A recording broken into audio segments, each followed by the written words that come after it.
A smooth operator, smooth operator. Trill Sessions. Welcome to Trill Sessions, a new series by your favourite new team, LKYSUNZ. What's Trill, I hear you ask? Well, it's a hip-hop term rooted in hip-hop, a term that means be true and real. So this Trill Sessions, this is our safe space, an opportunity for open, unfiltered conversations. Hopefully we'll share updates on what LKYSUNZ are doing or not doing. We'll talk about F1, motorsport, diversity, equality, inclusivity, sustainability, money, people, gossip, and probably everything in between. Our mission, trying to unveil the untold story of starting an F1 team and being the Trill champions for diversity in motorsport. Over the next few weeks and months, we're going to be inviting guests who will hopefully share their candid, unfiltered insights for one audience, you, the fans, the thumping heartbeat of every sport. From industry leaders to content creators, marketers, journalists, drivers, team principals, not F1 team principals, although maybe, advocates for positive change. We've got it all planned out. If only we had a Scooby-Doo how to do it properly. So join us for some hopefully real, raw and attitude-packed conversations. This is Trill Sessions, where F1 gets served an extra large serving of real truth, baby. So introductions, I'm Steve Price, Chief Creative and Brand Officer of LKYSUNZ and your co-host. This episode is, I should just point out, our pilot, so it will probably go wrong. I also need to start by saying sorry because I have a cold, so I look and sound this bad almost all of the time. But tonight, I'm joined by two guests, guinea pigs if you like, to test drive Trill Sessions. Moving forward, one or both of them will be joining me as co-hosts on each episode. But tonight, we're all guests on Trill Sessions. So I'm going to welcome to the show in just a second, co-founder, or one of the co-founders, and Chief Commercial Officer Andy Pyra. And beside him is our rocket ship machine and the one and only Chief Operations and Marketing Officer, Emma Norfolk. So welcome to the show, guys. How does it feel to be guinea pigs? I think as long as we make it as painless as possible, I'm quite down with being a guinea pig, to be honest. Yeah. Emma, welcome. Welcome. It's just eases in slowly. Ease us in nice and slow. Emma, are you the same as me? Are you more like someone that likes to sit at the back and observe rather than being front and center, especially on a podcast? I like in person. So put me in a room with people. I'm comfortable. Anything on audio or video, I'm a bit like, it freaks me out a bit. Yeah, but slow and easy goes at it, and we'll, get warmed up. But Emma's yeah, also I'm not really person. you're also not really on social media. You're more of a voyeur on social media, aren't you? Yeah, I guess so. I think, yeah, that's probably a good way of putting it. Social media drives me nuts. I'm not a big fan of it generally. It's all right if you want to do it for networking, but... Takes up a lot of time, doesn't it, Steve? Time I do not have, Andy. I'm sure there's better things I could be doing with my life, but this is where I find myself. So what can I say? Right, I've prepared some questions to kind of get the conversation going, but this is a really open, informal forum, I hope. I have tried to make some specific questions for each of you and all of us, but do feel free to jump in at any time. So the first question for anyone is, what are we doing here? Why are we doing Trill Sessions? Go on, Andy. Shall I go first? Yeah, do that. Actually, I also do want to hear from you, Steve, a lot on this. Shut up. I don't want you just asking the questions. No. I'm not. But someone has to ask them. I think it's really important for you to speak a lot because I don't like speaking. But anyway, What was the question? Why? What are we doing on Whatever. Trills? Whatever. Whatever. Whatever. Continent. This is our platform to sort of show, I think, or just to highlight that we are just real ordinary people with real and ordinary opinions on motorsport and Formula One, or just on every topic really. We're not above anybody else. I think we're just like everybody else, and I think it's important for sports teams to actually show that, because I don't think sports teams do show that. I think there's always a level, and they always place themselves on a level above the audience or the fans, and so that's something I detest with great passion, to be honest. And so I think when you came up with this idea, I think it was perfect, especially for a new team or a new business or a new whatever we are. I think it was important that we get to do this and we do it on a regular basis. That's a good question. What are we? No, it's not another question. I mean, I think it's. I think you're right. I think there's a lot of, most of the teams, because they have this kind of sanitized corporate appearance, right? They try to be quite, different with their socials, with their little teams scurrying around the paddock and, coming up with the next awkward way of trying to get the drivers to do something that they're really not comfortable doing. But I don't know. What do you think, Em? Yeah, What are we doing here? Look, I've come from a real corporate background. I spent my life doing that.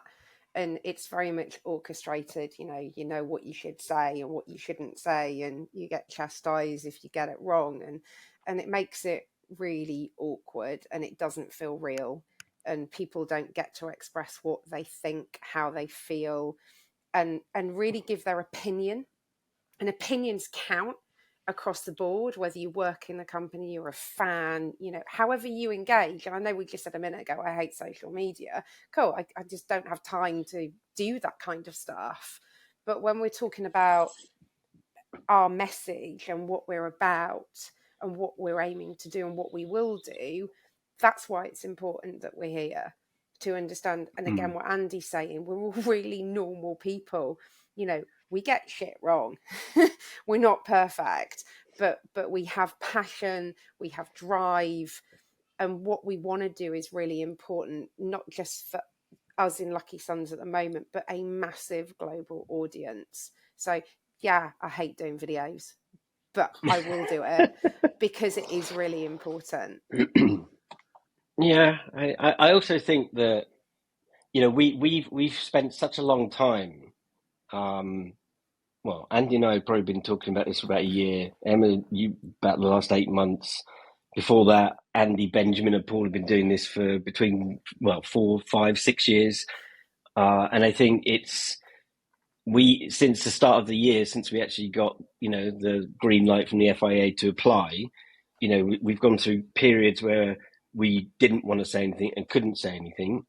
And now that the FIA have made that decision, the gloves are off, and we've talked about the things that we want to do and the people that we want to work with, and talk is great, but it's quite cheap. And I think this is an opportunity for us to start talking as people on the screen and sharing that journey and sharing some of those partnerships that we're starting to build with people that we're talking to, and not just people that necessarily will work with LKYSUNZ, but who are doing similar things in their field of expertise, so that we can start to really talk about what we mean by diversity and inclusivity and equality, and that's not the only backbone to what LKYSUNZ stands for, but it's a massive part of what we want to do, which is open the sport up. And how do you tell, as Andy put it in the first doc I ever read, how do you tell the greatest story never told about starting a Formula One team? You just start telling it.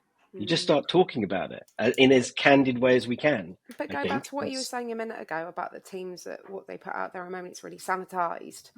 That doesn't drive interest. That doesn't drive new ideas.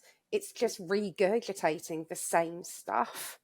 And it's important. We're not here to do that. We're here to bring in new voices, new messages, new ideas that haven't been done before. And you can't do that with a sanitized attitude and vision. Well, but they... For Trill? For Trill? For Trill? I'm just playing with the soundboard. Just because I can. the problem is that they feel that that's what they have to do. Mm.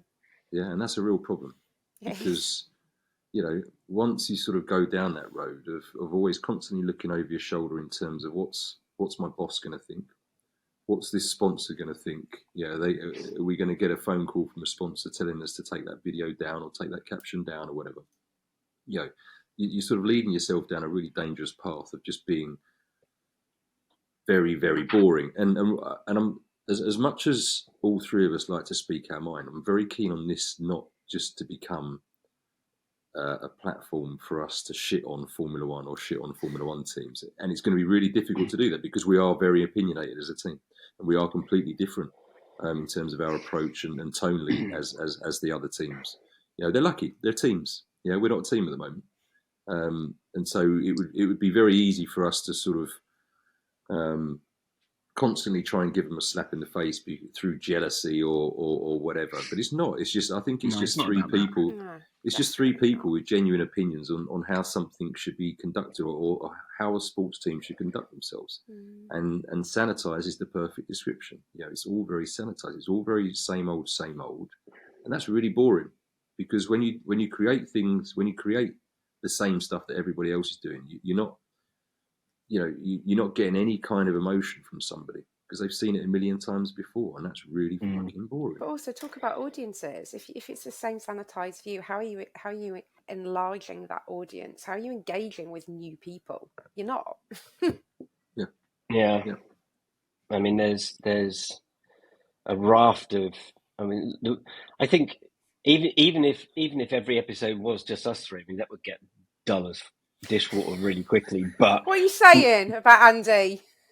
yeah, you know, Andy's calling you dull already. continent. What You are know, we, 5 minutes in? We had a phone call earlier, Steve and I, earlier on this morning, maybe first thing this morning, where the first thing we speak about is me having to change my AirPod case. Andy nearly didn't have his AirPods because his son left his AirPods in the gym. Yeah, and so he went back to the gym to go into the lost and found. There was 2 AirPod cases. He said there was one that was clean, there was one that was dirty, and I thought yours would be the clean one. And anyway, I'm not going to carry this conversation. I'm not going to carry that story on because, as you know, I've already bored Steve to death with that once. Keep before, it trill. I think there's some real trill there.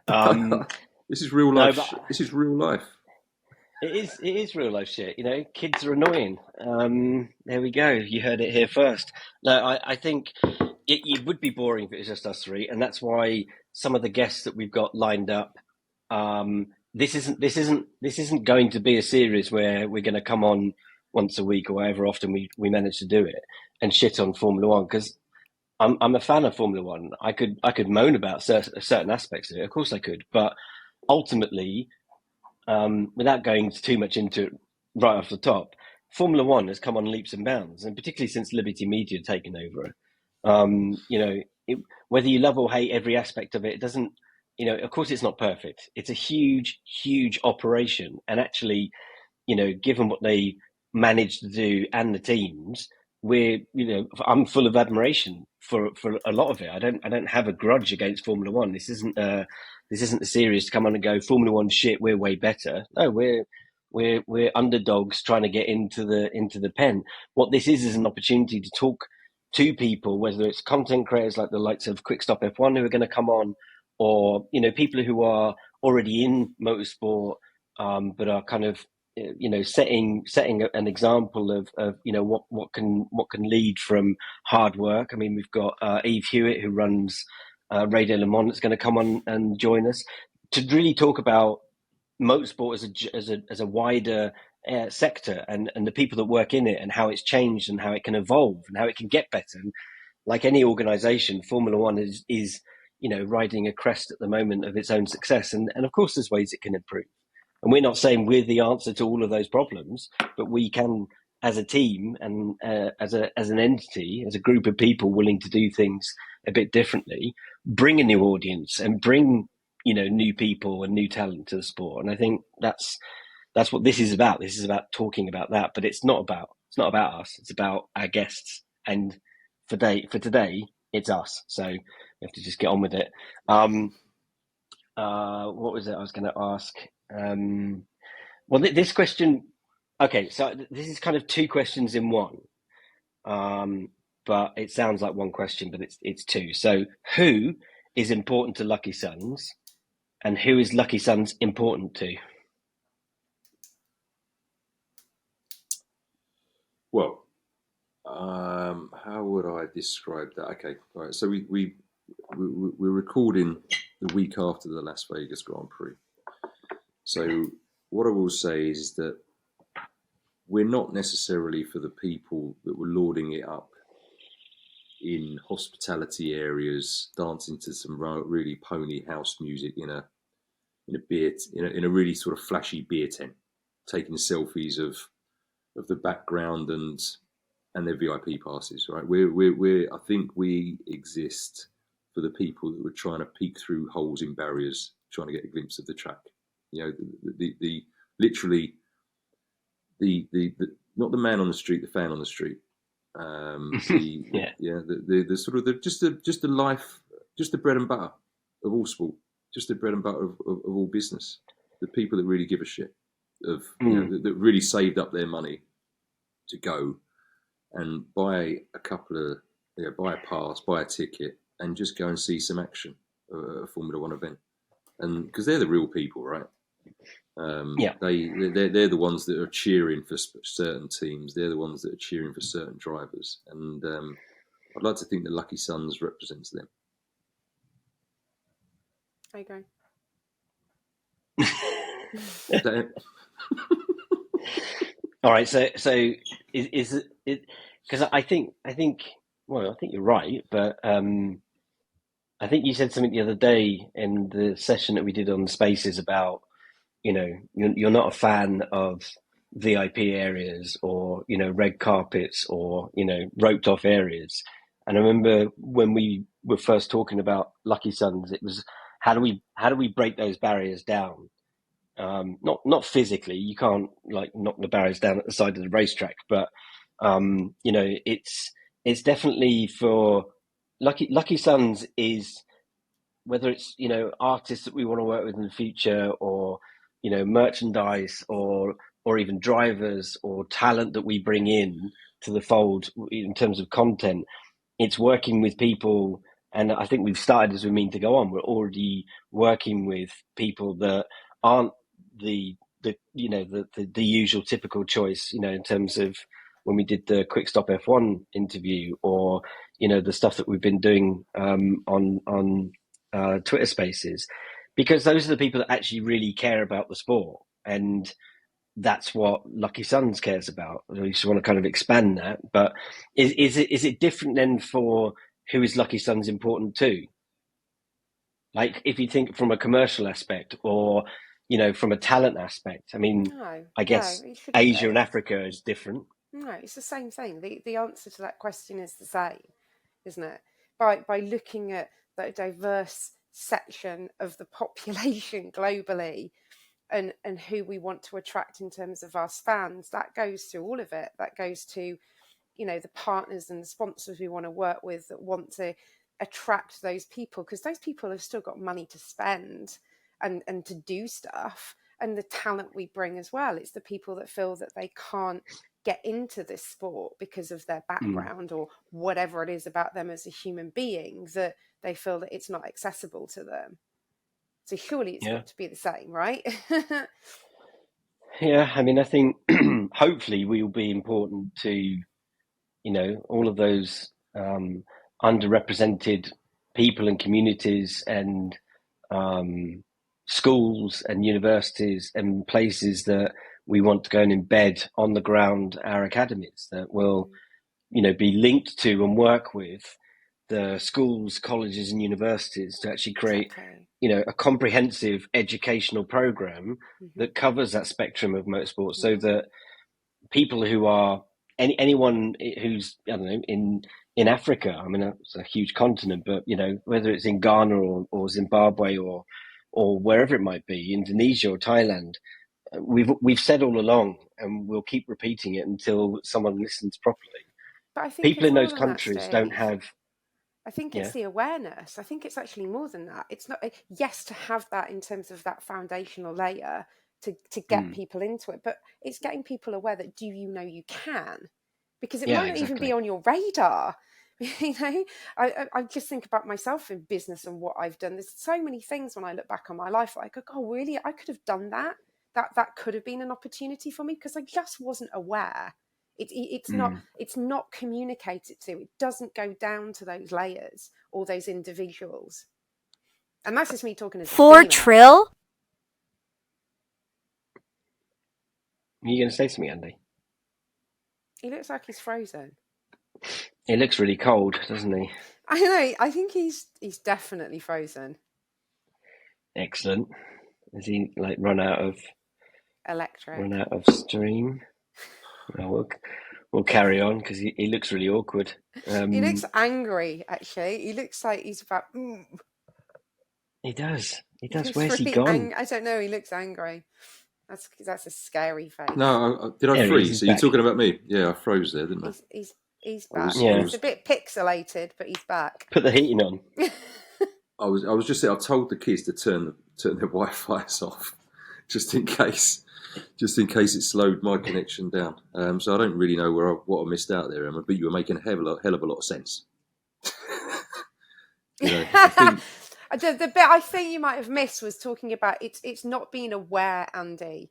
Like, some people don't even know that motorsport and F1 is something you can get into, because there's no dialogue, there's no communication, there's no one actually reaching out to them to say, this is an opportunity for you. Well, there's no definitely. pathway either, No. and that's the whole point. And coming back to that point that we were talking about, in terms of, yes, you've got to get that awareness, and you've got to have people on the ground, which in some cases we have already started that work. But from a commercial point of view, if, as Andy was pointing out the other day, if those countries, and there's many countries that aren't represented at all, if they haven't got a team or a driver or any direct route into sport, why would they give a shit? Exactly. And the honest truth is, they kind of don't. So, there's not a lot we can do about it. Unlike Andy's Wi-Fi, which seems to be. You've got to give people. It's all right. We can hear you. You've got to give people something that they can identify with.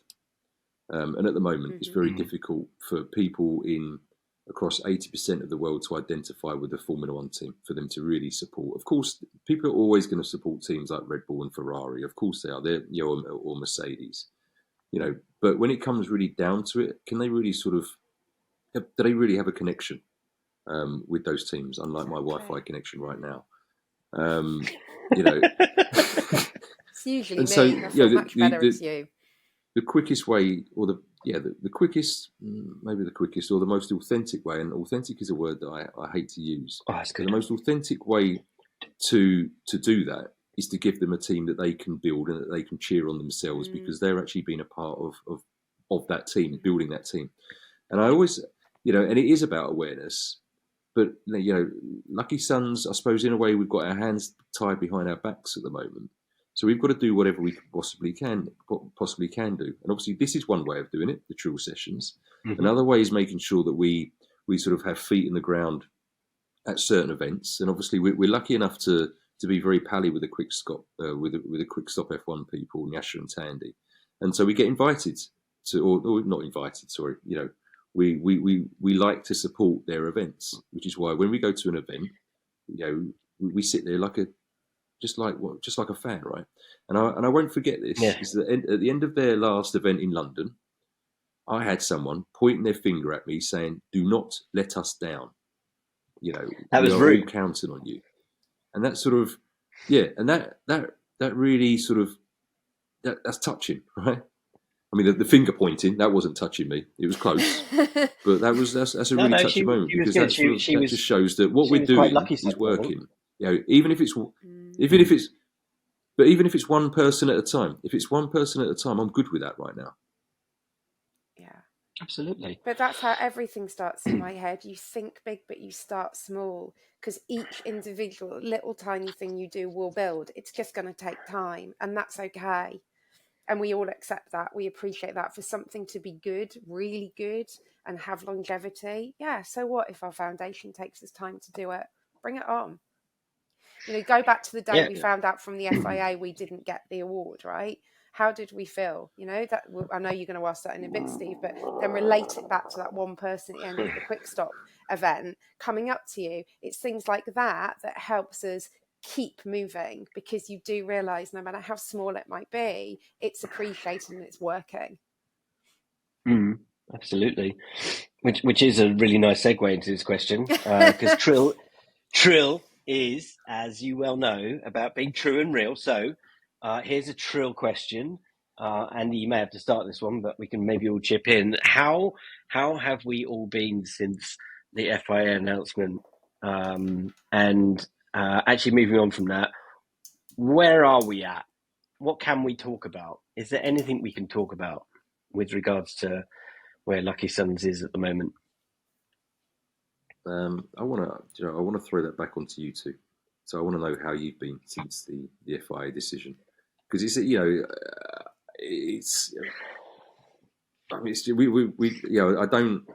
I don't think everybody seems to be bothered about the co-founders. How do you feel?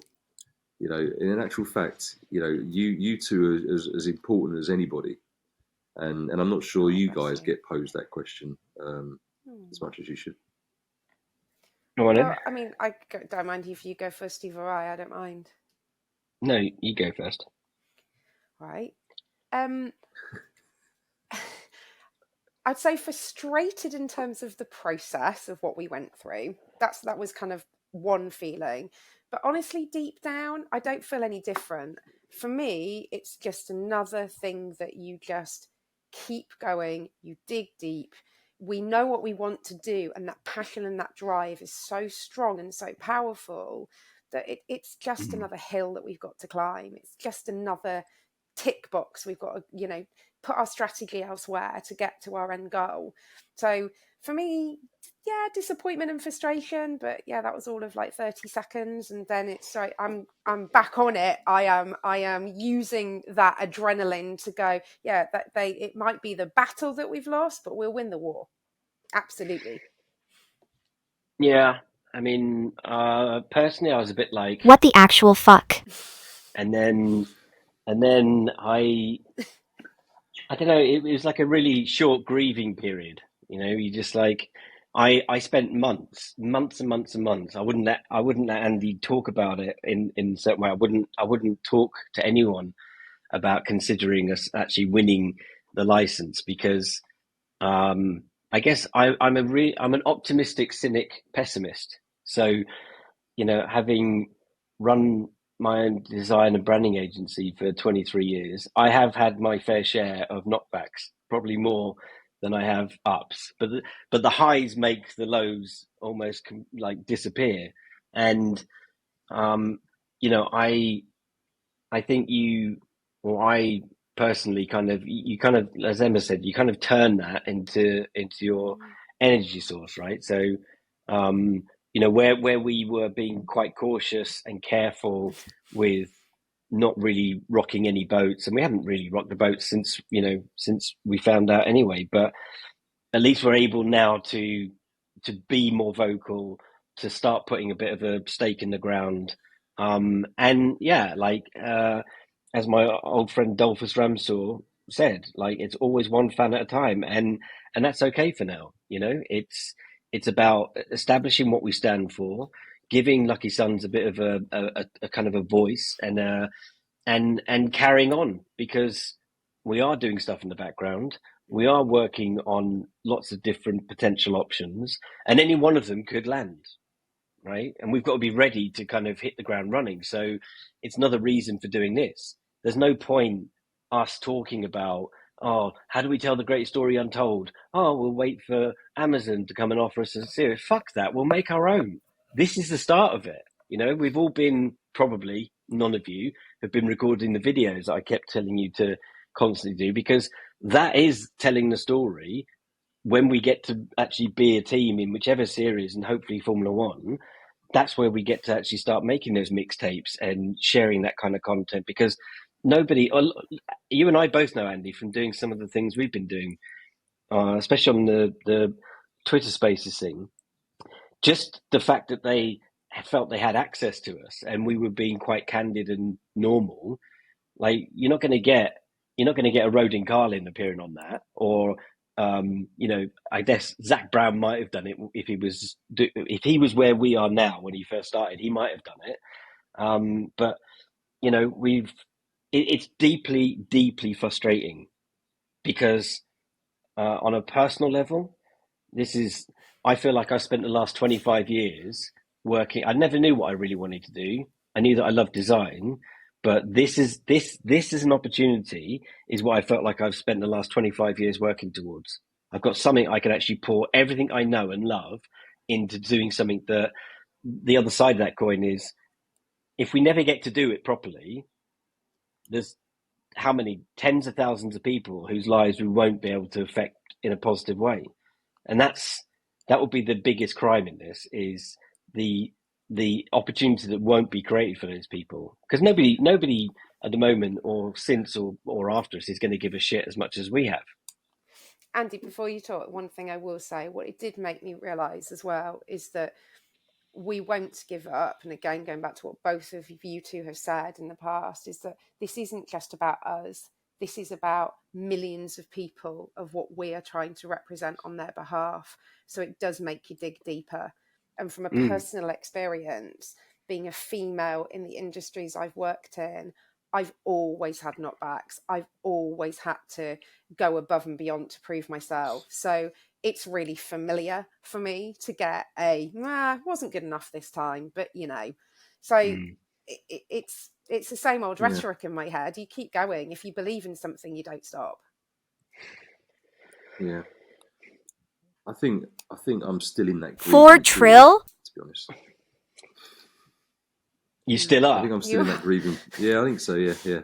I mean, there's been some fucking dark days, I can't lie, where, and I know, obviously I speak to you quite a lot, Steve, and I know that you feel it. I know that you feel that I'm having a dark day because I get the occasional message, right? You're right.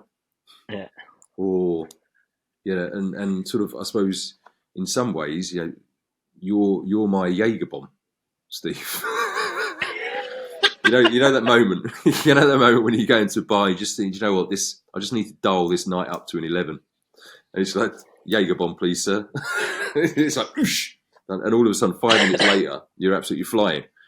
And because I don't know, Emma, you say that you've had these types of setbacks all through your working career, and I certainly don't want to take anything away from any experiences that you've had, but I suppose when I decided to go on my own back in, I don't know, 05, 06, when I left Barry Hearn, this was kind of the thing that I was building up to. And I think I probably expected it to have happened a lot sooner, because you think you walk out, I'm going to start up my own thing, blah, blah, blah, and it's going to be easy.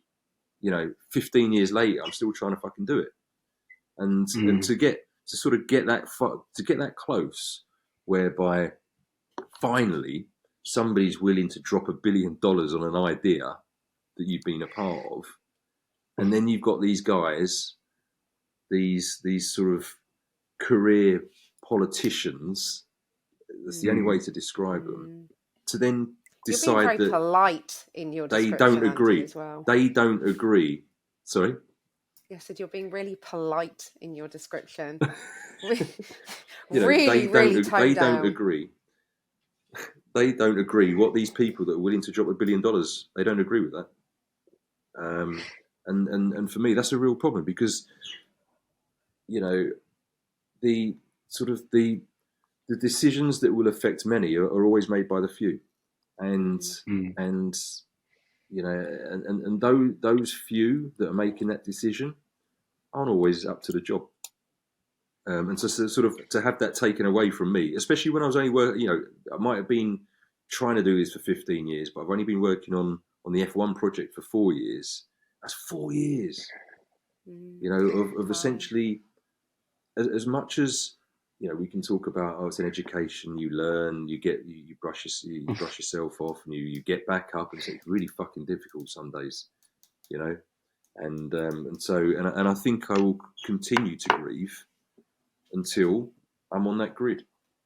And I'm not even saying that that's driving me through it. You know, a lot of the time, what's driving me through it is knowing that I've got a family to look after.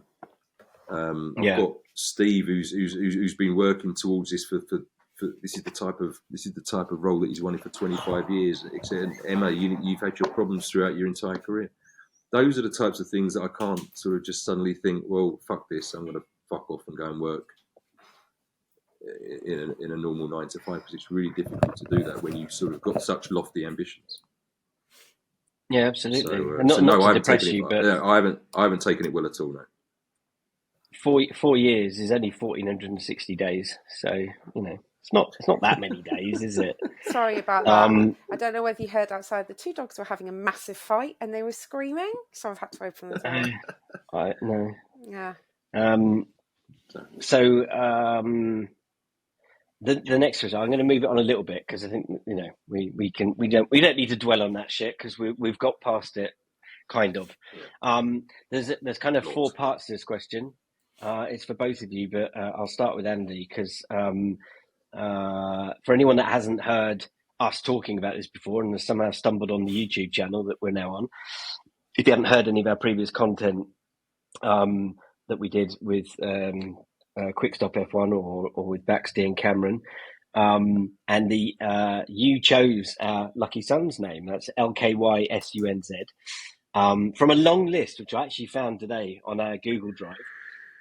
You chose it, and way back in January, we had to do it in quite a hurry in a Google Doc and WhatsApp. It's a name that's confused some. LKYSUNZ is my favourite that a guy on TikTok thought it was called. So, number 1, Andy, do you stand by that decision? Yeah, damn right. No, this is my middle finger. This is my middle finger to the traditionalists. Excellent. But do you remember? So LKYSUNZ wasn't the first Lucky XYZ. Well, there's actually a set of XYZs. My favourite one before that was Lucky Pandas, spelled with a Z. Yeah, I've got it in front of me. Lucky Pandas. I've got the whole list here. There's some really bad ones. I will admit most of them. They were your ones. They were your ones. They were. I'm happy to admit it, but either one or both of you explain, because the many millions of people that are watching this, obviously, they probably don't know about LKYSUNZ or why it's called LKYSUNZ. So, what does LKYSUNZ mean? And if you haven't crafted this already, Andy, get used to it, because this is going to be something you're asked a lot. What does LKYSUNZ mean as a name? Where does it come from? Well, I think it can mean whatever you want it to mean, and to me, it means a lot of different things, a lot of different days. Sometimes it means lucky sons of bitches. I love that one. Sometimes it's unlucky sons to me, but I suppose the official line is that lucky relates to luck being quite a powerful thing for that side of the world across Asia. And sons is that it represents a lot of the countries within Asia as well. So what did we do? We put it together, took away some letters, put a Z on the end, and created LKYSUNZ. There's a really complicated process. I mean, Em, you work with what I would class as like actual adults and who do like proper jobs. But a lot of them have seen stuff that you've been posting on LinkedIn. Like, have you had any comments about the name? Or you know what? I think because they are adults, they know how to spell it and say it. Do you know what? Not a single person I've spoken to has got it wrong. So I do find it actually quite funny. They're all going, yeah, it's LKYSUNZ. But they do pronounce it sons. But no, it's obvious. It is obvious. It really, really is. So that's why I'm kind of laughing, going, it really isn't that difficult. But... And the actual acid test, and I say this normally to any client that I'm doing like a naming or branding project with, the actual acid test is when you're on the phone with someone and they ask for your website, your email address. Have you actually had to spell out your email address yet, Andy? Because that will happen.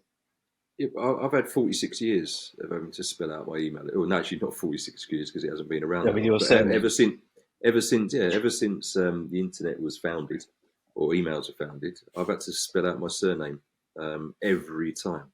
And even 2 days ago, someone spelled it. An email didn't come through to me because they'd spelled my surname Pyrad instead of H. Pyra. It's not Pyrad. It's Pyra. So I'm used to it. I'm down with it. I'm good with it. I'm used to it.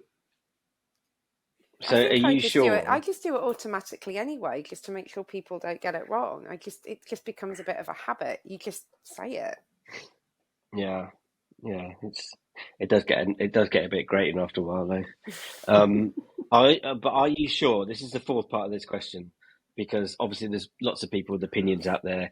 Are you sure we can change it? I know it's legally a bit difficult, but are you sure we shouldn't be called DFP.1 Racing, or you want the extended version? It's not an acronym.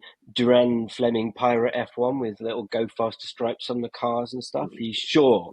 You're absolutely sure that you want to stick with Lucky Suns?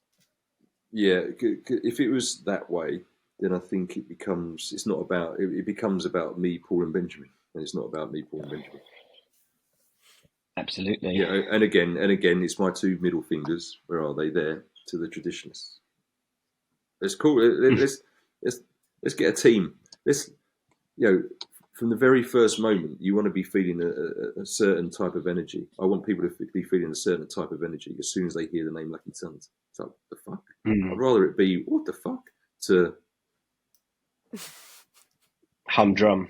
Do you know what I mean? Do you know what I mean? So. The problem is I swear a lot anyway, and I always try and stop myself. So this week just makes my life a hell of a lot easier, generally. I think I've only sworn once so far. What, in your life or in this call we've been on for 30 minutes? No, on this call. I was going to say, do a tally for me. I'm trying to tone it down, I'll be honest with you. Why? Might be some kids watching. Oh, sorry. Just me, the kids ain't watching this. Yeah. Oh, God. We're not going to make TikTok with this one. So we've been talking. Well, we've been sharing a lot of stuff on bloody social media, because that's seemingly where the only place we actually can these days. For now, we've talked a lot about diversity and inclusion, right? And so I wrote another question about that, so that we kind of just try to cover some bases here.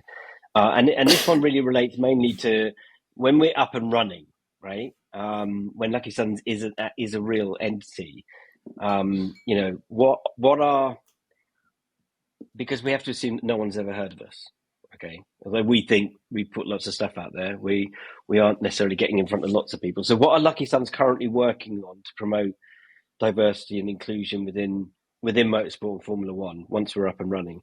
And once we are officially up and running, how is that going to manifest itself, I guess, both externally and internally as a team?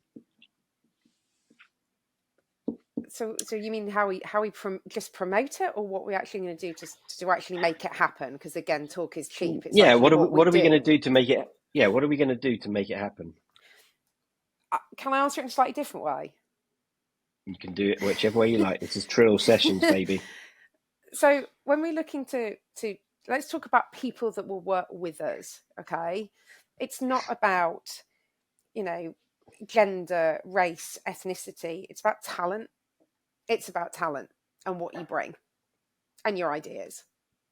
So what's important to us is that message of exactly that goes to a wider audience, so they hear what we're looking for, so they can come and talk to us openly about what they can offer Lucky Suns.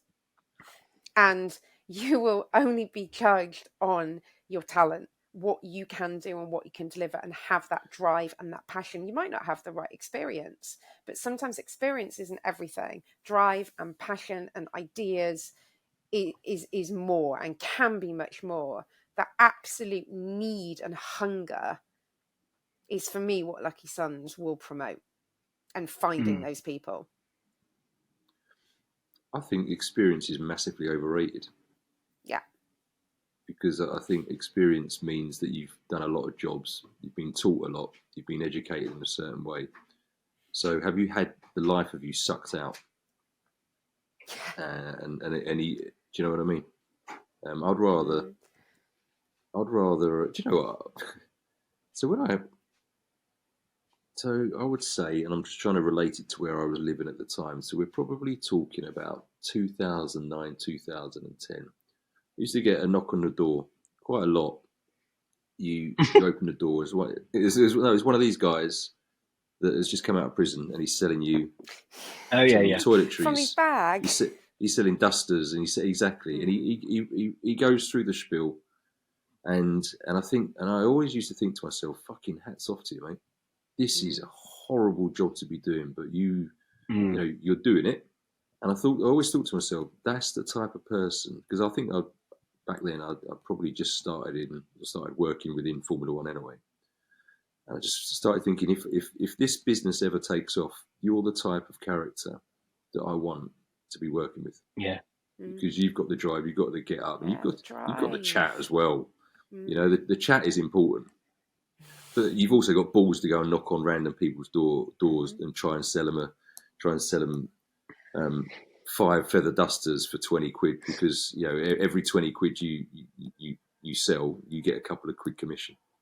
Hats off to you. For me, they're the type of those guys wouldn't have a sales experience. They've just been told to go and do it, and they learn their own way. Yeah, because they've got They figure out what works and what doesn't. Yeah, they've got a need, haven't they? They need is they have to earn money. Yeah, you know, it's really important. And I think when you come out, when you go through that university system, because maybe your parents are wealthy, they put you through that system. Good, you're expected to come out with some masters or some degrees and go and get a good job. You sort of within yourself, you expect to go and get something good, and because you've been taught in a certain way. And there are people that haven't been taught in a certain way that can fucking well do a job better than I can. Yeah, life experience teaches people a hell of a lot more than any school. It really does. Well, actually, and that's what's important to me, to understand people. Where do you come from? What drives you? What's important to you? What are your values? Well, I mean, it's. I want to come back to that in a second, because I think from when I first started getting involved, the conversations and the work that's been developed on the academy side, and you start thinking about all of the people across just Asia and Africa as 2 continents, 80% of the population of the world, and you start thinking there must be 10 Adrian Newey's, there must be at least 2 or 3 Lewis Hamiltons. And they don't even know it yet. They might not have even been born, or they might be so young, or they've never even been able to watch Formula One or consider motorsport. But like, it's implausible that there isn't, as you've always said, Andy, genius levels of talent everywhere. It's just, if you're not there, and those people in those places don't even think about this as an opportunity, because right now it isn't. How many people, in the same way that creativity gets squashed out of education in this country very early on now, a daughter has 1 art lesson a month. Like, you want to teach kids about creative thinking? That's not the way to do it. That's the easiest and quickest way to fucking kill it. And so, kids, whole generations of kids, particularly in the privileged kind of, West where we are, I think have been, potentially damaged with the educational system, because if you aren't academic, it doesn't mean you can't be a future aerodynamicist or a future hospitality manager. But if you get kind of drilled down because you're shit at maths and you're not very good at English and you're not very good at the traditional STEM subjects, you easily fall off that radar. Yeah, because you fail. And think about apprenticeships these days. Think about the stigma as well of apprenticeships. If someone goes for an apprenticeship, a lot of people, especially in the UK, are thought of, oh, you're a bit stupid, so you've gone for an apprenticeship. You're like, actually, no. Do you understand what an apprenticeship actually does? It trains you to something in the workplace that absolutely gives you that foundation layer. And and think about motorsport as a whole and every single component that works in F1. I'm not just talking about drivers. I'm talking about data scientists. We're talking about creatives, like Steve said. And it's people that, if we can offer apprenticeships of every single layer within a Formula One team, imagine the volume of talent that we can pull off as a pool that can help the younger generations. Well, not even the younger generations, people that actually haven't even had the opportunity up until now, that are stuck in some dead-end job that they hate, but they've got such drive and passion to want to do something else. We can offer them that. Yeah. Well, I mean, but interestingly, what I was going to come back to, I don't think, well, I know you didn't, Emma, and you didn't go to university either, did you? No. No. So, but I think what's quite interesting as well from your perspective, then, because you equally have spent roughly about 25 years as a woman working in, let's call it what it is, a very male-dominated automotive luxury car sector. And you didn't. I would say hugely successful, because you left home when you were 17, 18, and have basically made a very successful career, which nowadays I think would be a rarity. I don't think there are that many kids leaving home without going to university. There's a definite channel now where it's like a rite of passage. But in terms of that experience that you've had, and when we're talking about equality in motorsport, let's ask a really stupid question, because I know the answer, but I want to hear what yours is. Why is equality important? And how you've talked about this before, Em, but how do we as LKYSUNZ ensure that we build that working environment, that working culture where everyone feels seen and heard and has the opportunity to kind of be raised up? For me, it's really simple, and I get really frustrated when people talk about equality and inclusion, because it shouldn't be a word we use. It should happen naturally, because if you're judging people on their talent and what they bring, and I keep saying it, and their passion, there shouldn't be a word diversity. I've never built teams going, oh, I need to have 50% of this or 20% of that. No, I interview people and I found the best people to do it. And on paper, you might go, I'm not going to interview that person, I'm not going to talk to that person. But that person has applied for a really specific reason. And by giving somebody 15 or 20 minutes of your time to actually understand who they are as an individual and what they will bring is a lot. It's everything. We've all gone through that rigmarole of applying for jobs or trying to get somebody to actually engage in you. We can all make that time. We can all make 15 minutes. I don't care what position you're in, how senior you are. You find the time, because your people are your business. And they will bring other people. They will bring fans. They will bring everything to it. So in answer to your question, what's it like working in a male-dominated industry? Really fucking difficult, really hard, really stressful. It's been really tough. I've got to say that. But why did I do it? Because I had a choice to step out and do something else. I do it because I wanted to prove to myself I could. That because of the colour of my skin and being a female, it doesn't matter. And by Jesus, whatever, I was going to prove people wrong. And it was probably my sheer just determination that I wasn't going to stop. I wasn't going to let those things stand in my way. And yes, I had to work twice as hard as my male counterparts. I generally did. And a lot of the time it wasn't even seen. A lot of the time I wasn't heard, but I just kept shouting louder and I just kept going, and probably annoyed a hell of a lot of people. There's rights and wrongs in there. There's things I did wrong, but it's tenacity, absolute tenacity.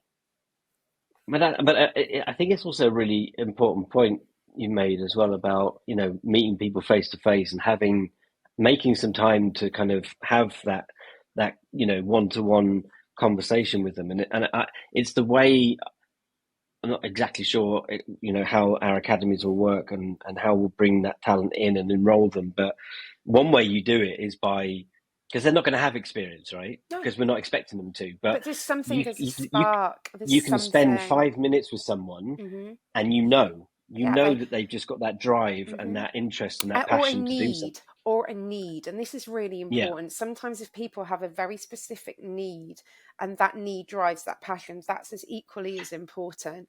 But you can only get that when you meet people face to face. And yeah, video is great and everything else, and phone is great, but honestly, a face-to-face human interaction makes all the difference. But there's got to be Yeah, interest and as well. I think they've got to find it interesting. Yeah. Mm. And so what I it's down will to say us again, to make something look interesting. yeah, it is, and to make it feel like anybody can apply, but there has to be the right reasons for it. Don't get me wrong, it's like, oh, just don't open the floodgates and anyone applies. There are layers to that, just like anything else. But yeah, it's a really, really interesting question. But diversity inclusion, when people talk about it, it does really annoy me, because it shouldn't be something that's a pillar. It should happen naturally. Well, I think the other word that gets bandied around a lot, and I've experienced this in places I've worked, and I know you definitely have, and I'm sure you have, Andy, but culture, right? People love to talk about God. culture, right? And actually, I mean, full disclosure, if people didn't know, Emma and I are married. So I know your career, and it's, I don't know if you want to talk about it or talk around it, but the problem is when you have an insipid, toxic environment that isn't based on all the things we've talked about, it breeds insecurity and distrust between people. And I've seen it as well when I've worked in agencies. Often, particularly for women, sometimes the biggest obstacles that they come across are other women, Yeah, because can the be. culture, because of the culture, Fight right? against each other. Yeah. It Yeah. What's really lovely about LKYSUNZ is, look, essentially it's a startup, right? And when it's a startup, you get a blank piece of paper. So that's really, really important. There are no rules written at the moment, so we are here to write those rules.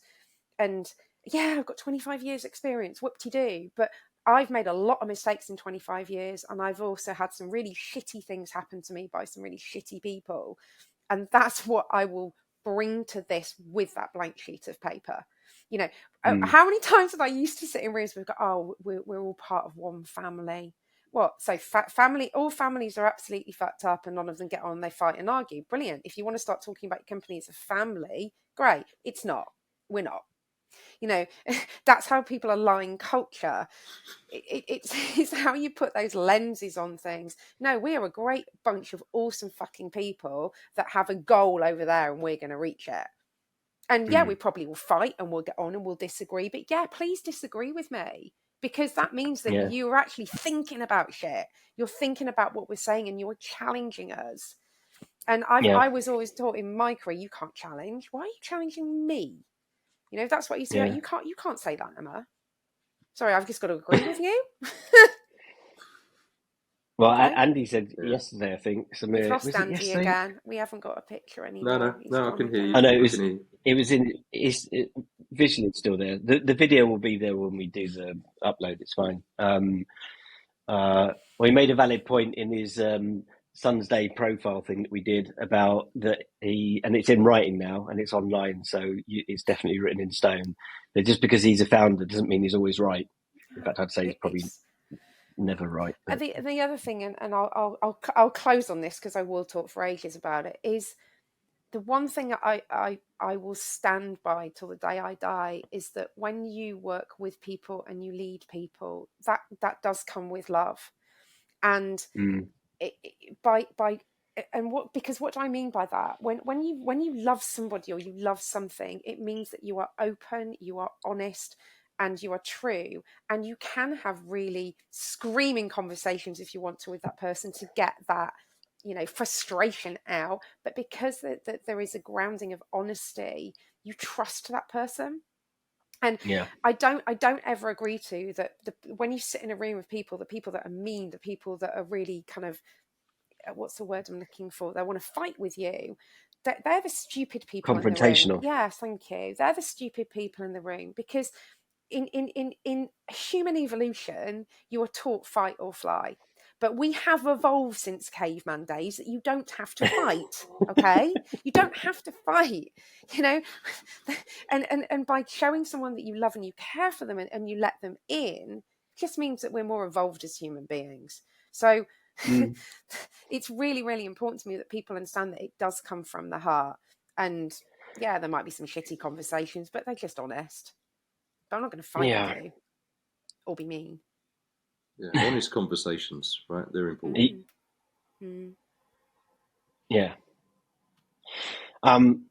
So, I mean, there was something I was reading because I was like, what are other teams doing, right? And I didn't really look on all of them, but I know we were talking about this the other day about Mercedes because they've got this, what's it called, Accelerate 25 program, which they launched, I think, in 2020. So I went onto their website, because there are teams are trying, and we've said this before. Teams can't just 180-degree sack all the people they've got there and hire people to increase their diversity, right? That's just not going to happen. We're in a very privileged position that once we are up and running, we are starting from a clean slate, so we have that freedom. But I don't know if we can maybe talk about or put a bit more meat on the bone as to the goals that LKYSUNZ are hoping to achieve, or in terms of diversity within the team. I know we had, we kind of presented to the FIA what our goals are, but does it? How do we do that? Because let's face it, if we got the license, we'd have already employed probably 100 people, and those people were going to be coming through VHR. Yeah, I mean, 380, but 100 just to get the team up and running between now and December. But they wouldn't have been coming from Africa and Asia, right? So, there is a very long-term investment in this that LKYSUNZ is willing to commit to, but it is going to take time. But along that journey, we do need to, make sure that we're doing what we say we can do, which is we're not going to sound and look like any other team. So how can we help people who are watching this for the first time understand how LKYSUNZ are going to approach that? Well, just in terms of stats, what our benchmark goals are, do you mean? Because again, I hate talking about stats of diversity and inclusion, but yeah, they're there for a reason. So, we stick to it, and it's very keen on that. Where we go out to market when we're looking for people, we go to markets that include everybody. It isn't just, one size fits all. I mean, do you want me to reel off some of the numbers I still have in my head? Do I need to tell me if I've got them right? Yeah. All right. 60% ethnically diverse. That was one. Senior management, gender split. I'm going to say 50-50, but I think you put 60-40. We put in the charter. I did. Of which 40% of it will be ethnically diverse. Anyone with a form of disability, 18%, or was it 15%? I think we put 15. 15%. And LGBTQ plus 20%. That's from memory. I may have got those wrong, but Steve put me right. No, that's right, and that's like the minimum I would want. Right? Well, you said that's where we start, because ultimately, once we are operating more, we will change that. But like I say, it's how we reach people to get those, where we go to market, who we talk to, who we engage, and we'll surpass that. Can you imagine being asked? And now I'm not saying this did or didn't happen. But can you imagine sort of being asked? I'm not quite sure what he's going to say at this point. He's going to talk about the FIA. You are, aren't you? Imagine if you were going through that process. Can you imagine if you were going through that process and they ask you, how are you going to ensure that you're able to stick to your numbers from a diversity program point of view? To LKYSUNZ. Oh man, honestly. In what way? Well, for a start, we were going to be a team based in Asia with infrastructure across Africa. Exactly. I know it's what I'm saying. It's a joke. This is what I'm saying. Those stats, it's laughable. The audience we're going to reach, it's like, it'll be the other way. Oh, actually, we need to get a few more men in, or we need to get another, but a potential someone that has this ethnicity because of X, Y, and Z. So it is laughable. to a certain degree, and I don't mean that disrespectfully. I mean in terms of where we are looking to be and be based. I mean it disrespectfully. I think it's fucking ridiculous. So you know, hey ho. And But actually, it kind of leads in all honesty, nicely to, you know. Sorry, Andy, I can't hear. Say again. No, I think in all honesty, if you go up and down the grid, I think whatever charter, whatever team has got, whatever numbers they've had to put on their website or whatever, I'm sure the people doing those numbers all think it's a pointless or it's a wasted exercise doing that, because it's just such a disgusting thing that you have to do. Because it shouldn't even be. Of course. I think, of course, naturally people want a diverse workforce, because I think people understand what a diverse workforce can actually bring to the organisation. It just so happens that it's sort of a legacy thing for them, in that you know, a team that may be that started off as a I don't know, a Tyrrell, you know, however many years ago, however many decades ago, has ended up as something else. It's a legacy. There's always been those sort of numbers that have just been sort of, there's been, you know, and I think I feel for him in a way, because like you said earlier, Steve, you can't just sack everybody. No. But we want to see work being done to make sure that there are other things. But we want to see evidence, right? We want to see things that are being worked on to make sure it's improved. And not just a number on a website, which is what we've said a million times before. And interestingly, I think whoever has come on board with LKYSUNZ, it's almost like one of the first things they always say about diversity and inclusion and etc. is that we don't want it just to be a number, because everybody's on board for the same reason. And I think that's really important, because some people really don't give a shit about it, but luckily at LKYSUNZ and the people that we've got working with us, they genuinely do. So it's authentic, it's legitimate, right? It's authentic. And there's that wank word, authentic. There are changes. There are changes happening, and motorsport is as an entity, it's constantly evolving, and from all the things we're talking about, it's slowly evolving, right? Thanks to the likes of like Deborah Mayer, who's the I think owner and team principal of Iron Dames. There's females in motorsport. There's more than equal.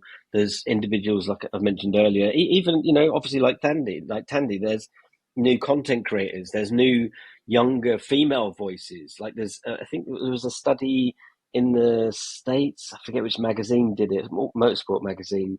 But basically, like 42% of like the audience in the States is made up of 32-year-old women or women up to and around 32 years of age. You've got the likes of Eve Hewitt, who I mentioned earlier, who's hopefully going to be on the show from Radio Le Mans. She's been running Radio Le Mans since the late 90s.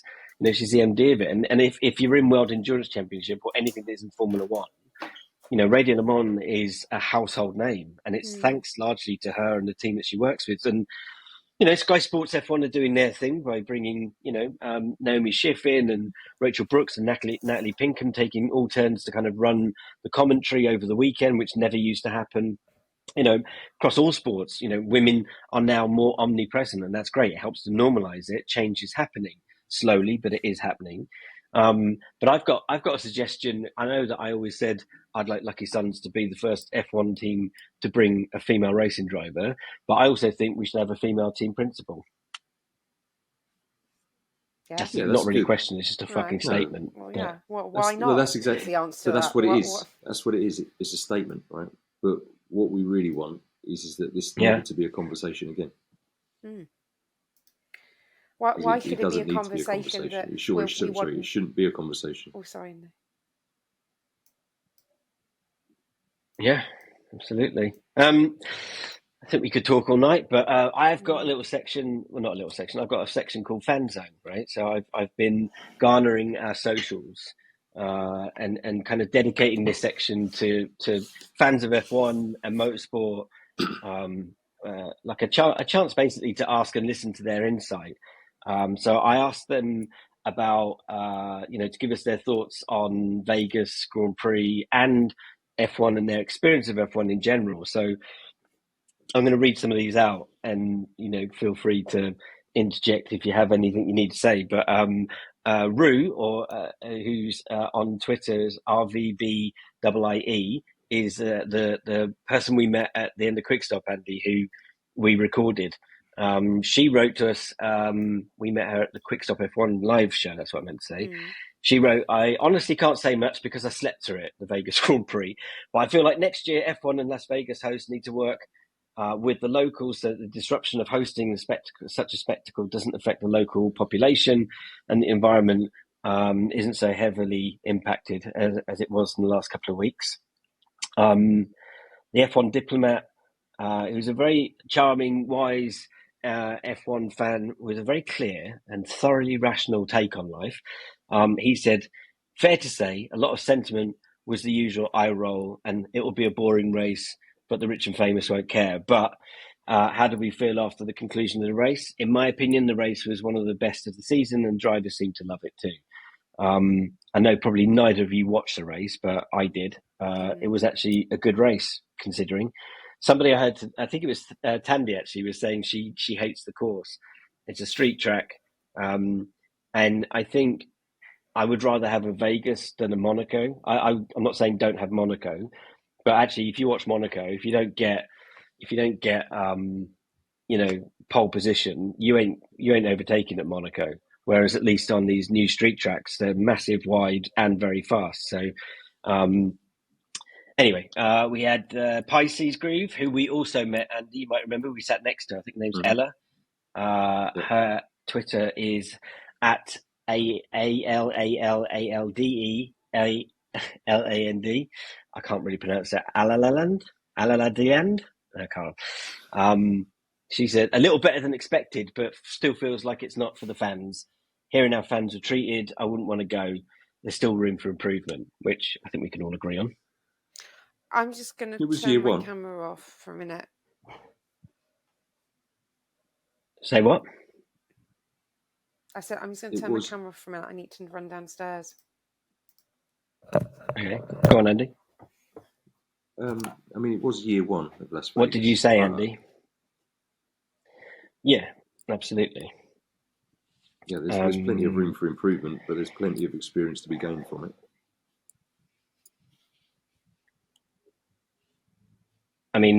Baxter got in touch as well. He said Vegas in the end was a great race despite the teething problems early on. Would LKYSUNZ push for races in Africa and more races in Asia? I think the answer to that is a big resounding fucking yes. Damn right. That's what will happen as well. Double Wave Yellow at DBL Wave Yellow said, "A good race at a bad time. I work for an American company and my co-workers all missed it because it started at 1 a.m. Unfortunately, all people heard about were the track issues. Next year, the race needs to happen at a time people can watch." And I actually completely agree. There was someone else that was talking on the Twitter Spaces the other night, and she lived on the East Coast, and she was like, "I'm not getting up for that." You put yourself on mute when you blow your nose. Is that Emma? Is that Emma blowing her nose? Is that brilliant? Is she back? Yeah. Sorry, I had a bit of a nasal thing. You could put yourself on mute so we don't hear you blowing your nose. Oh God, I thought I did. That's what I needed to go and do. It was disgusting. Mark that. Oh God, sorry. Bad. Brilliant. I'm sure there's lots of reasons why that stays in. Yeah, that stays in. Well, I'm not editing it. This is going to be a fucking long episode, but look. Generally speaking, I think the Vegas race. I think it's weird. I know there's lots of reasons why they put it on at that time, mainly for the European market. But I think it's really weird when you spend $500 million on a race, and then the country you're in. I would say a larger percentage of people didn't tune into it because they ain't staying up late for that. Because a lot of people I've seen chatting online who were stateside didn't stay up to watch it. Yeah, especially when it is a bit bonkers because when that's the market that you want. So you obviously want the broadcast. You obviously want the broadcast market. But I think, do you know what? I think now. I think it's really easy. I think it's really easy for people to be negative about something, and sometimes we lose track of we lose track of what did go right. And obviously, well, we've experienced that. None of Lots of people have everything been that, negative about us, so it's very easy. Everything that went wrong, it wouldn't have been done on purpose. But I think there are some harsh lessons to be learned, especially with the one that really sort of set things off, and that was the whole, or what was it called, the Friday.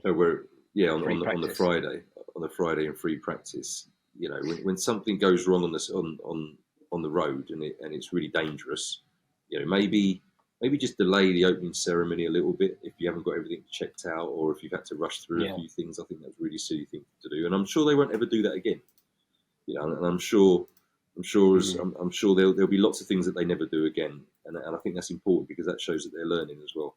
And I think there is, with a street circuit or with a big event, there's always going to be some form of disruption, and I think that they do need to work better with the locals, and I'm sure they will do. But I'm also, at the same time, I'm sure the locals will benefit, as much as they might not feel it now, they will be benefiting from it in time because of obviously everything that sort of big event thing does and generates within a local city. Yeah. So, and I do remember reading something about casino croupiers were picking up $2,000 tips once everything had been collected and then sort of dished out to everybody. So that there are people there that are benefiting, from a financial sense, and I'm sure what will be interesting for me is that I think dismantling the circuit won't be finalised until Christmas time.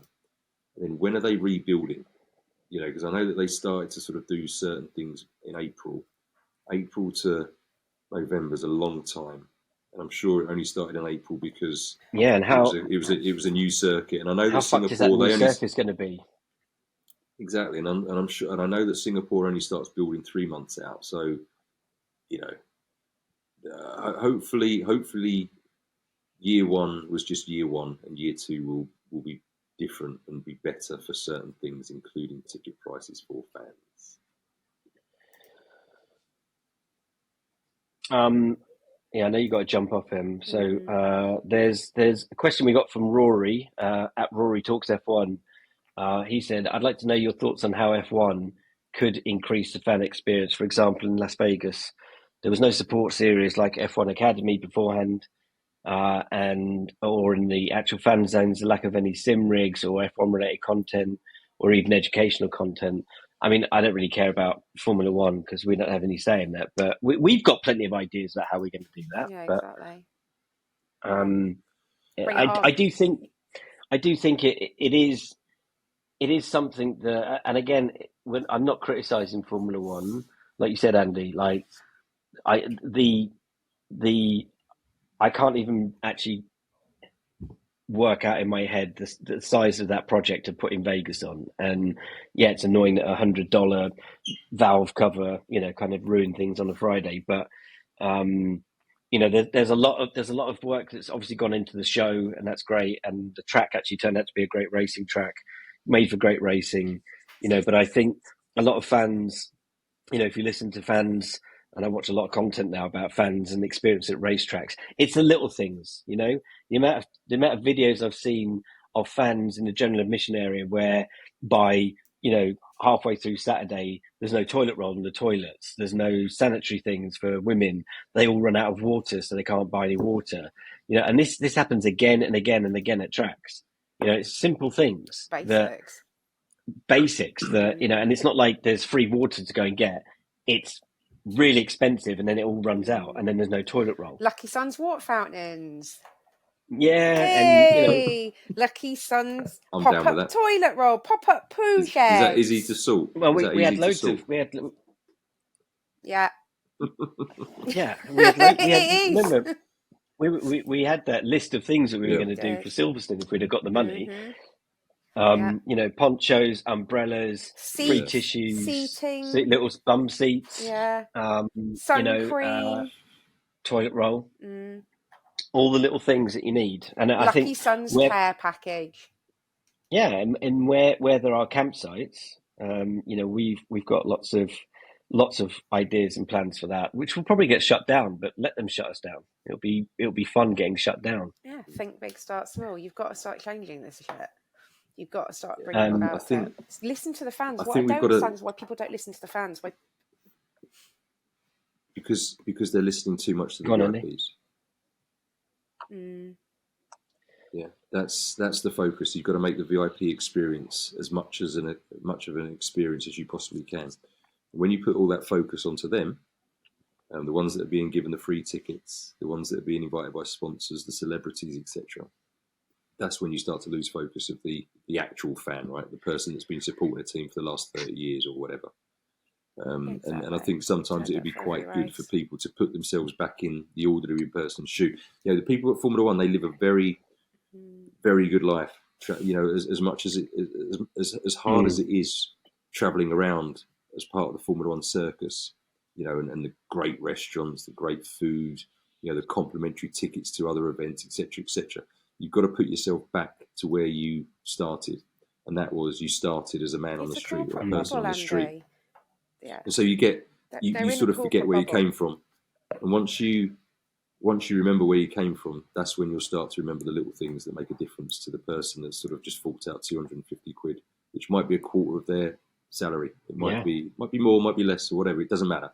But that 250 quid to someone is still a lot of money, and they're paying for an experience as well, and that experience has got to be right.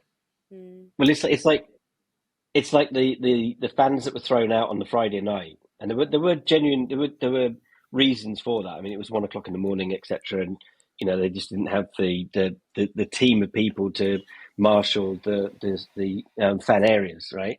But it's not great being thrown out by armed security guards, right? And so the FIA gave away $200 vouchers that they could only spend in the F1 merchandise shops, and the irony of that is there's almost nothing you could buy for $200. Even a child's Ferrari top was $280. So, Yeah. But somebody you know what I somewhere mean? thought that was a really good idea to upsell people. Yeah. Because it cost them nothing, right? Really? Yeah, Not really. It didn't cost them anything. I'm just conscious of time, but I've got loads of questions I wanted to do. But maybe forget. I was going to talk about fan engagement and our plans. If we can kind of talk about it in any depth, mainly probably from Emma's point of view, because if you have to jump off, just in terms of your experience, you've obviously worked with some of the biggest automotive brands and delivered significant, industry-changing technological innovation for them. And let's face it, it's a kind of an industry that's quite awkward and stubborn about moving forward. But I know we've got plans about how we ensure that we apply the same technology and innovation that we use trackside to make sure that we're winning off track. So maybe if that's the last point you can answer, maybe you could talk around that a little bit. There's a couple of things because there's quite a lot of questions in that.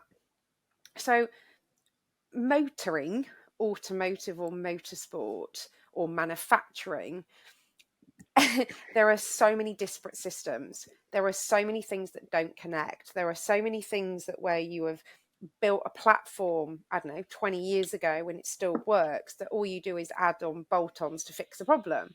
So what that ultimately means is things don't connect. It becomes really difficult, really challenging. You have to employ more people just to manage it, to keep those things going.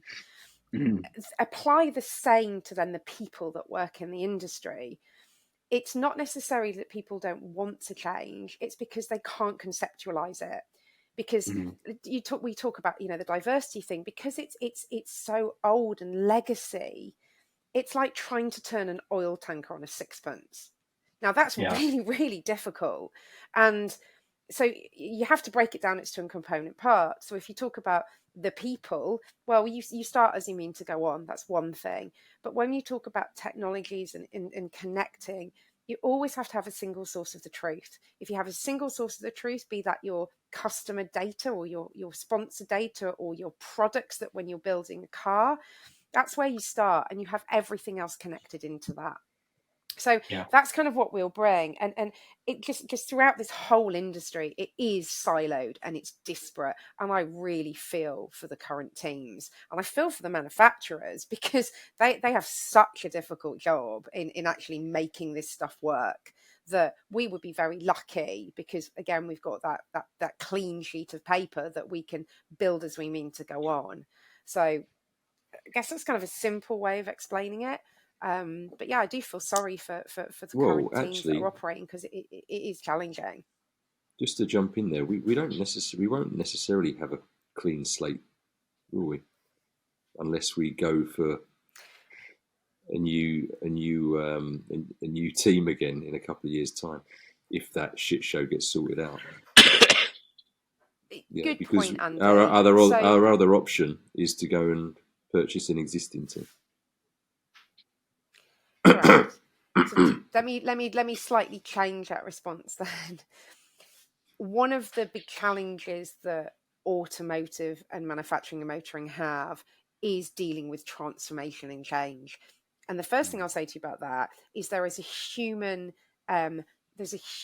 reaction to change, and it's actually called a change curve in the 7 cycles. I'll get onto that in another TRILL session. But what it is really interesting, actually, or you'll probably sound boring. But no, what we will do is we'll look at what they have there in their foundation, and we'll strip it back. What is your foundational layer? And from there, we will take all of the good bits, because it's not about when you buy a team or bring a new team together. We take all the good bits, we absolutely nurture those, and then we connect them. What a lot of companies do when they buy other businesses is they just go, right, we're going to start again. And that can be wrong, because what you always need is a synergy between people, process, and tech. Always, you have to have the 3 things connected. So we apply the same logic that we would do if we were starting from scratch as if we were working with an existing team. It's a little bit more challenging, but it's equally fun. Yeah, it is. But the good thing about that, Em, is that for you'll be the one in charge of it. You won't have any bellends kind of going, oh, I don't think we don't want to have that. No, just make it so. And that's, there won't be any arguments from our side. Well, if I believe it's possible and I can make it happen, then who would argue with that, right? If it comes in a budget and it brings everyone together, no one's going to argue that fucking point. What is it you need, Emma? You. Oh, yeah, no drama. Yeah, fine, whatever. Just do it. JFDR. You need another 14 million. Okay. Right. All right. Well, look, we'll wrap this one up. Is there any other TRILL notices? Any comments or stuff we need to talk about? Anything you want to share quickly before you bugger off, or are we done? Maybe for the next one, we need to talk about what next, because we haven't talked about that. What we're doing on next, and what are we actually working on to give people for TRILL? Well, I assume, Steve, you were glued to the screens at the Vegas weekend, right? Yeah. Was Andretti? Was he in picture? Was he there?